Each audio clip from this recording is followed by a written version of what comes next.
Welcome. आज हम बात करेंगे एक ऐसे ग्रंथ के बारे में जो कि भारतीय संस्कृति का एक बहुत इम्पॉर्टेंट पार्ट है, ऋग्वेदा।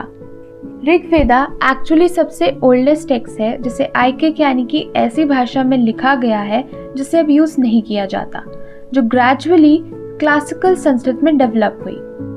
ये पोएटिक फॉर्म में लिखे गए हैं। ऋग्वेदा को 5000 या 7000 ईयर्स से भी ज़्यादा पुराना माना जाता है। ऋग्वेदा को बाकी तीनों वेदों की तरह ओरली एक जनरेशन से दूसरी जनरेशन तक पहुंचाया जाता गया है, जिसे इवेंचुअली 1500 BCE में लिखा गया। बहुत सारे लेजेंड्स ये भी मानते हैं कि ऋग्वेदा को बहुत सारे ऋषि मुनियों ने काफ़ी सालों की तपस्या करने के बाद तैयार किया, जिसे ऋषि वेद व्यास ने कंपाइल किया और अपने 4 डिसाइपल्स में डिवाइड किया। ऋग्वेदा में 10,600 से भी ज़्यादा वर्सेस की कलेक्शन है और 1028 हिम्स हैं, जिन्हें 10 बुक्स यानी कि मंडलास में बांटा गया है। 2nd और 7th ऋग्वेदा की ओल्डेस्ट बुक्स, जिन्हें इम्पॉर्टेंट ऋषिज एंड उनकी फैमिली को एट्रीब्यूट किया गया है, इसलिए इन्हें फैमिली बुक्स भी कहा जाता है, जैसे गौतमा, भारद्वाजा, भृगु, कश्यपा। इन्हीं हिम्स को सूक्तास कहा जाता है, जो बहुत सारे रिचुअल्स में आज भी यूज किए जाते हैं। हर सूक्ता का एक ऋषि और एक देवता है और हर सूक्ता यानी हिम को एक पर्टिकुलर मीटर छंद में लिखा गया है।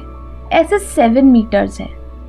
8 सिलेबल वाले मंत्र गायत्री, 4 सिलेबल वाले अनुष्ठुप, 4 सिलेबल 8 वाले त्रिभुष्ट, द 4 12 सिलेबल वाले जगति and the mixed पद meters named उष्णिही, बृहति and पंक्ति, जिनमें एक पर्टिकुलर रिदम, वर्ड और अल्फाबेट्स की मूवमेंट्स है।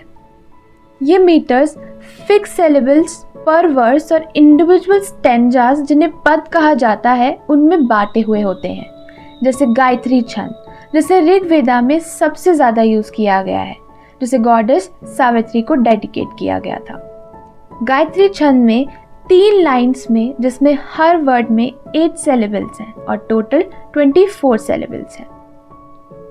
हर वेद के लिए एक स्पेसिफिक प्रीस्ट को भी चुना गया है, जिसे ऋग्वेदा के प्रीस्ट को होता कहा जाता है, जो स्पेसिफिकली ऋग्वेदा से जुड़े हुए सारे रिचुअल्स, सेक्रीफाइसेस की ड्यूटी को निभाते हैं। इसी तरीके से सेज वेद व्यासा ने ऋग्वेदा की नॉलेज अपने 4 डिसाइपल्स को बांटी, जिसमें से एक थे पायला, जिन्हें ऋग्वेदा के टीचर भी कहा जाता है, जिन्हें ऋग्वेदा के दूर दूर तक लोगों तक पहुंचाने की ड्यूटी दी गई थी।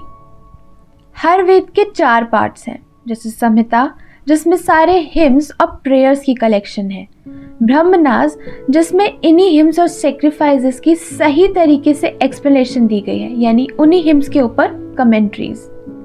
ऋग्वेदा के ब्रह्मना 3 हैं, ऐतरेय, कौष्टकी, संख्याना, और यही ऋग्वेदा के आरण्यक भी, जिन फॉरेस्ट बुक्स भी कहा जाता है।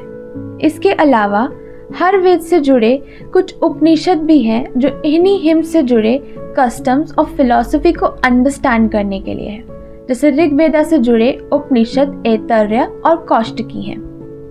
इसके अलावा हर वेद से एक उपवेद को भी जोड़ा गया है। ऋग्वेद के उपवेद को आयुर्वेद कहा गया है, जो एंशिएंट इंडियन मेडिसिन का एक बहुत इंपॉर्टेंट टेक्स्ट है। ऐसा माना जाता है कि ऋग्वेदा में अप्रॉक्सीमेटली 329 ऋषियों ने और 27 ऋषिकाज ने अपना कंट्रीब्यूशन दिया है। ऋग्वेदा की most of the hymns Indira, अग्नि, वरुण और सोमा को डेडिकेट किए गए हैं, जो ऋग्वेदा के मेन डीटीज माने गए हैं। इन्हीं वेदों के साथ कुछ थियोलॉजिकल स्कूल्स को भी जोड़ा गया है, जिसे रिसेंशंस यानी कि शाखला भी कहा जाता है। ऋग्वेदा में ऐसे 5 शाखलास हैं, सकला शाखा, बासकला, अस्वलयाना, संख्याना, मंदुकयाना, जिनमें से आज बस एक ही सर्वाइविंग है, जिसे शाखला शाखा भी कहा जाता है।